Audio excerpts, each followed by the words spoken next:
Hola a todos, un abrazo donde sea que estén. Hoy les hablaré de Carlos Pizarro.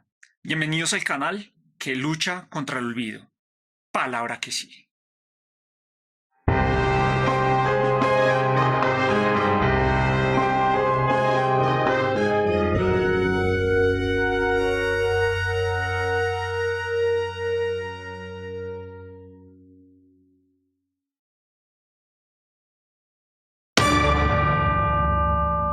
Carlos Pizarro nació en Cartagena en 1951. Militar y lo político que estuvieron con él durante toda su vida los heredó de su mamá y de su papá. Por parte de su mamá Margot, había un ancestro muy conocido del 20 de julio de 1810, el famosísimo José Acevedo y Gómez, el mismo que dijo la frase: "Si no aprovecháis estos momentos de efervescencia y calor". Sí, eso, esa misma frase.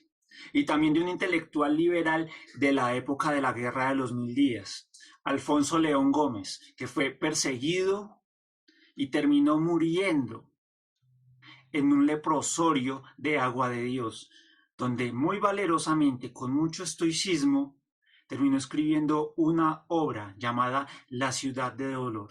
Por parte del papá, Juan Antonio, él fue un almirante de la Armada, que terminó siendo incluso comandante de la Marina colombiana, un reputado, muy conocido, que estuvo trabajando y moviéndose entre Cali y Estados Unidos. Y por esa misma razón, la familia, como nuestro protagonista Carlos, desarrolló toda su infancia y su adolescencia en Cali y en Estados Unidos también. Siempre recalcó que su papá le inculcó la honestidad y la rectitud. Y en la adolescencia decidió ser sacerdote y ingresar a un seminario, pero no se le dio, hacía todo lo contrario de lo que le decían los padres y se aburrió. Entró a la Javeriana, que organizó la primera huelga estudiantil de esa universidad y lo expulsaron. Y finalmente llegó a la Nacional, donde estudiando economía, muy poquito a poco, muy lentamente, con sus propias conclusiones, sus propios conocimientos, la influencia de algunos de sus hermanos que llegaron al Partido Comunista y después se metieron a la guerrilla, decidió ingresar a las Fuerzas Armadas Revolucionarias de Colombia, FARC, como un guerrillero raso, un guerrillero normalito. Y ahí estaba otro guerrillero de la costa, un samario, que discutía todo el tiempo con sus compañeros, con sus colegas, de cómo se debía hacer la revolución. Vamos a hacer la revolución, la tenemos que hacer con nuestro propio estilo, con nuestra propia identidad. Eso lo tenemos que hacer bailando bambuco, cantando vallenato, un himno bien sabroso. Porque eso a mí de la Internacional Socialista a mí no me dice nada. Ese himno no le suena a la gente, eso no le llega a nadie. Aquí en el campo no podemos transmitirle nada a nadie. Si queremos hacerlo, tenemos que llegar a la ciudad, che. ¿Cómo se le ocurre, compañero, usted que está hablando? Su nombre, Jaime Bateman Cayón. A Bateman lo echaron de las FARC y a varios guerrilleros de las FARC les quedó sonando esa idea. Entre esos estaba Pizarro. Pizarro un día hizo la misma que el papá de Nelson Rufino, ¿sí? Anotó en una notica que decía: "Ya vuelvo". Empacó su uniforme, lo enrolló y lo dejó ahí mismo y se fue. Otra parte, en una época paralela de la historia, en 1970, en esa misma década, el 19 de abril, hubo unas elecciones presidenciales en las que el Frente Nacional ganó por un estrecho margen al candidato de la NAPO, Gustavo Rojas Pinilla. Bueno, ¿y qué era Frente Nacional? Frente Nacional fue un pacto hecho para frenar la violencia que había en campos y ciudades durante la década de los 50. Ese pacto establecía que la presidencia y todos los cargos públicos del Estado se tenían que repartir 50-50 entre el Partido Liberal y el Partido Conservador. Eso llevó a que una presidencia era liberal, otra conservadora, una liberal y otra conservadora. Eso duró 16 años. En las elecciones de 1970 era la última presidencia del Frente Nacional. Misael Pastrana Borrero era el candidato más fuerte del Frente Nacional y él también se establecía que obligatoriamente, sí o sí, el candidato tenía que ser, o mejor dicho, el presidente de la República debía ser conservador. Como le ganó por un margen tan estrecho Rojas Pinilla, todavía hoy día, y debido a varias irregularidades que se afirman en ese momento, de hecho, si le preguntan a alguna persona que vivió en esa época, muchos les pueden afirmar que hubo fraude. Esa inconformidad que traían los miembros de la NAPO socialista por un lado, los del ala izquierda de ese partido, y por otro lado, todos los desertores de las FARC que veían una manera distinta de hacer la revolución, se unieron y conformaron el movimiento 19 de abril, el M-19. ¿Qué propone el M-19? El M-19 se consideró a sí misma una guerrilla nacionalista de corte bolivarista. ¿Eso qué quiere decir? Por un lado es nacionalista porque basa que todos los cambios que debe realizar la nación se deben inspirar en sus tradiciones, en sus principios, en sus costumbres, en recuperar la soberanía, la dignidad perdida. Es bolivarista porque basado en todos esos principios de nación, también nos remontamos a nuestros próceres, a los padres de la patria. Simón Bolívar es uno de ellos. Si quieres ver más información de Simón Bolívar, la puedes notar en este link. Puedes ver por acá. Esto explica que existan exmilitantes del M-19 en partidos de izquierda, de centro y de derecha. De carácter nacionalista porque esto no se trata de hacer unos cambios en el país a forma de copiar y pegar, basados en la Unión Soviética, en la Revolución Rusa, lo que hizo Cuba, no. Esto se basa en hacer unos cambios acordes a nuestras necesidades.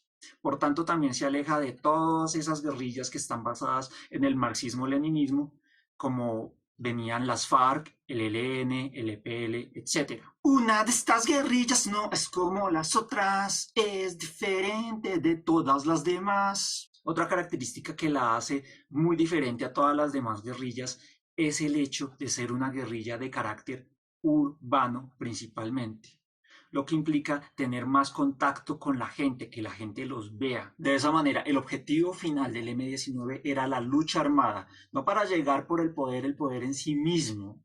Esto se trataba de llegar a participar a unas elecciones democráticas, limpiamente, con un sistema democrático pleno. El lanzamiento del M-19 se hizo inicialmente con varios anuncios de periódico, nadie sabía qué era. ¿Sufre usted de amnesia, ratas y lagartos? Sí, señor. El primer acto con el que se estrenó el M-19 fue el robo de la espada del Libertador en la Quinta de Bolívar. La verdad, si el profesor de la Casa de Papel tuvo un maestro, un sensei, yo creo que lo aprendió del M-19. Eran tan meticulosos en todas sus operaciones, calculaban todo, no se les escapaba ningún detalle. Lo que siguió después de la espada de Bolívar fue el robo de armas del ejército del Cantón Norte. Robaron casi 5.000 armas en un proceso que comenzó en octubre y terminó el 31 de diciembre de 1979. Tenían claro cuál era la casa que tenían que arrendar al frente del Cantón Norte para comenzar a cavar el túnel. El túnel fue cavado con un detalle, con una calidad en ingeniería y en arquitectura impresionantes. Cuando ellos robaron las armas el 31 de diciembre, dejaron unos avisos y unos grafitis en las paredes del ejército que decían: no contaban con mi astucia. ¿Astucia es con S o con C? ¡Corra, corra! También lograron la toma de la Embajada de la República Dominicana, un acto que les dio una vitrina internacional gigantesca. Robaban generalmente camiones de leche, camiones con mercado y juguetes para llevarlos a los barrios más pobres de las ciudades. ¿Y entonces cómo se financia la organización? Pues lo financiaban de una manera muy reprobable que no se le desea a nadie: el secuestro y la extorsión. Uno de los casos más conocidos de secuestro fue el caso de Camila Mikkelsen, la hija de un banquero que era como el Carlos Sarmiento Angulo de esa época. Se llamaba Jaime Mikkelsen. De los Mikkelsen de toda la vida, carachas.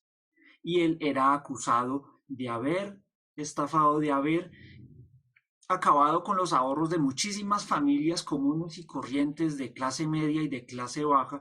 Eso la justicia no le había puesto ninguna atención, y por esa misma razón al M-19 se le ocurrió secuestrarlo. Otras motivaciones del M-19 para el secuestro también venían por su enfoque nacionalista. Uno de los casos más conocidos fue el de José Raquel Mercado, un sindicalista que era acusado de imperialista e incluso de tener unas relaciones con la CIA, y a él se le realizó un juicio revolucionario en el que las personas tenían que poner unos grafitis si estaban de acuerdo o no con ejecutarlo. Pasado un tiempo llegaron a la conclusión de que la mayoría de la gente había rayado en las paredes que sí, y lo mataron. Otros casos en los que utilizaron el secuestro fue para utilizar a las personas que estaban como rehenes, como intermediadores o para dar unas razones del M-19 al gobierno. Dos casos muy conocidos: el de Fernando González Pacheco, el presentador, y también el de Álvaro Gómez Hurtado. Curioso que la mayoría de las personas secuestradas afirmaban que el M-19 los mantenía en muy buen estado y recibían un buen trato. Tanto así que algunos incluso decían que hasta recibieron caviar. Después de la del Chapulín Colorado, los ataques del gobierno fueron hechos con toda la furia, con toda la intensidad, especialmente en Santander.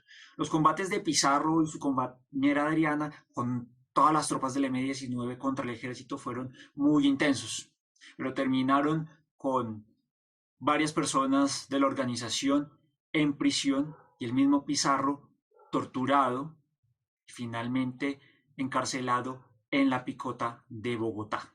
Poco a poco podemos ir viendo el lado B de proponer una revolución por la vía armada y también el lado más feo de meterse en la guerra. Es como un bosque al que es fácil entrar, pero al que es muy bravo salir de ahí. Pizarro pasaba sus días en la cárcel. Él ya tenía una hija, se llamaba María José, una niña que pasaba sus primeros días de casa en casa, de allanamiento en allanamiento, muy lejos de sus padres. Pero Pizarro constantemente le escribía cartas para transmitirle todo su afecto y todo su amor. Voy a leerles uno de esos fragmentos. Tengo en mi alma para ti un montón de sonrisas y mariposas. Algún día juntaremos los soles que tú pintas con los soles que yo hago nacer, y tendremos para los dos, para los tres y para todos, unas caras felices. La gente nos mirará y van a querer nuestras sonrisas. Ese día llegará. Por ahora, que nos toca continuar lejos el uno del otro, recuerda siempre que no importa dónde estés y lo que hagas. Yo te amé antes de que nacieras y te amo más hoy que te conozco. Hoy que no te sienten rara ni mis ojos, ni mis manos, ni mis sueños. Que nunca existan lágrimas en tus ojos. Búscame cuando estés triste, en el sol y en las estrellas, en el aire, en todo lo que hay bello en la vida. Yo no pude acompañarte en la vida, pero te di la vida y no me arrepentiré jamás. A ti te corresponde hacerla luminosa. Trabaja y juega, juega y trabaja, y serás feliz. También en su paso por la cárcel supo de la muerte de su padre, que padeció cáncer. El lado B, en nombre de una revolución, también pasa por las muertes de los policías y de los soldados en las tomas a municipios y pueblos. Curiosamente, a todos los sobrevivientes de esas tomas, el M-19 les rendió un homenaje, a todas esas autoridades, porque para el M-19 el problema no era con las autoridades, la fuerza civil, era con la oligarquía. Ya llegando el año de 1982, el nuevo gobierno conservador de Belisario Betancur decide ir a por la paz y se reúne con el M-19, y de esa manera todos los que estaban en prisión, incluido Carlos Pizarro, quedaron en libertad. Con esa amnistía fueron llevando a cabo diferentes diálogos tanto en Huila como en el Cauca, y así firmaron una tregua en 1984, el mismo año que la de las FARC, la que les comenté en el capítulo de la Unión Patriótica que pueden ver en este link. Pero hubo un problema con esa tregua, y fue que el ejército efectuó la operación Garfio en Yarumales y el M-19 contraatacó. Esa tregua nunca se cumplió y al M-19 se le ocurrió planear una manera de protestar ese incumplimiento de la tregua, haciendo algo parecido a la toma de la embajada de la República Dominicana y pensando que iban a cosechar los mismos resultados y que iba a terminar siendo todo un éxito. De nada puede salir mal. Es lo primero que sale mal. La toma del M-19 del Palacio de Justicia y también la retoma del ejército para controlar la situación desencadenaron la muerte de los magistrados, de varios funcionarios públicos que trabajaban dentro de ahí, de civiles que estaban haciendo alguna diligencia allí, desaparición de personas que las cámaras de la televisión y otros videos reconocieron que salieron del palacio, cruzaron la séptima, carrera séptima, llegaron a la casa de Florero, al Museo del 20 de junio, y no se volvió a saber nada de ellas hasta hoy, 7 de junio de 2020. También la tragedia pasa por hijos huérfanos y esposas vivas. Al final, ¿cuál es el resultado de la guerra? Colombia se desarma, Colombia sufre. Bateman falleció, Iván Marino Ospina tampoco está, Álvaro Fallat tampoco. Entonces, el turno de la comandancia del M-19 le llegó, sí señor, a nuestro protagonista Carlos Pizarro. Y él, como nuevo comandante, decidió emprender una nueva operación, provocar una insurrección popular en Cali, comenzando desde Cauca, pero a la final no le dio ningún resultado.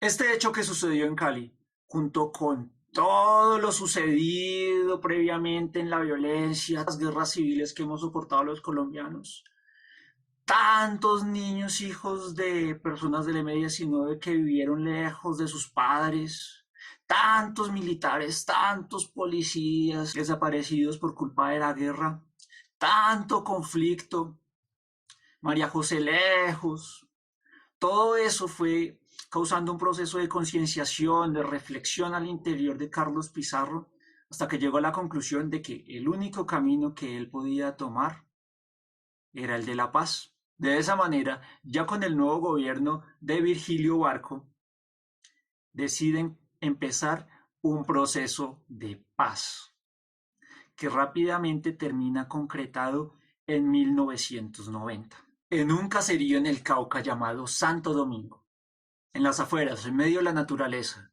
junto a una caseta, diferentes medios de comunicación, cámaras nacionales e internacionales, un periodista corresponsal con un micrófono en la mano, el último batallón del M-19, con su comandante y Pizarro al frente, daba la orden por la paz de Colombia de entregar las armas. Uno a uno las fue entregando sobre una gran mesa, hasta que finalmente Carlos Pizarro, el comandante, toma su última arma y con una bandera comienza a forrar esa arma y a envolverla y a colocarla sobre ese gran mesón encima de las demás armas. Sin decir una sola palabra, se va del lugar.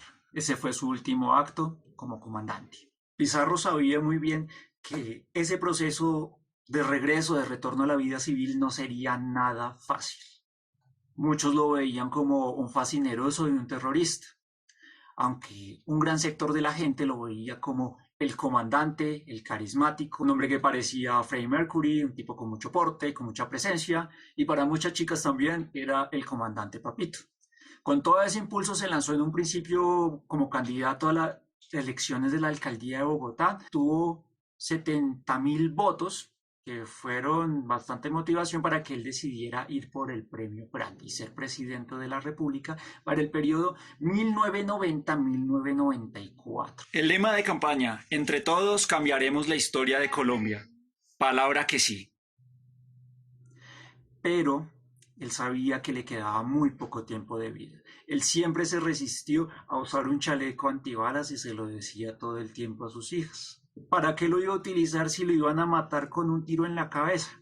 El 26 de abril de 1990, en el avión rumbo a Barranquilla, 8 minutos después de haber despegado, pasó Un muchacho, sicario, cruzó todo el avión, llegó hasta el avión al fondo, donde estaba el baño, y al salir sacó la ametralladora y vació todo el tambor, toda la munición en contra de Pizarro. Uno de los escoltas del comandante Pizarro llegó y le disparó en la cabeza. ¿Cuál era el objetivo? Dejarlo desaparecido por siempre y que no dijera nada más adelante sobre lo sucedido. La investigación sobre la muerte de Pizarro ha dejado bastantes dudas. El hecho de que el sicario llegara con un arma al interior del avión implica también el acceso y el filtro que dejó pasar por varios funcionarios del aeropuerto El Dorado. Coincidencialmente, el escolta de Carlos Pizarro había sido previamente el escolta de Alberto Santofimio, el que les comenté en el episodio pasado, y también escolta de un hijo de Miguel Maza Márquez, el director del DAS, que también les comenté.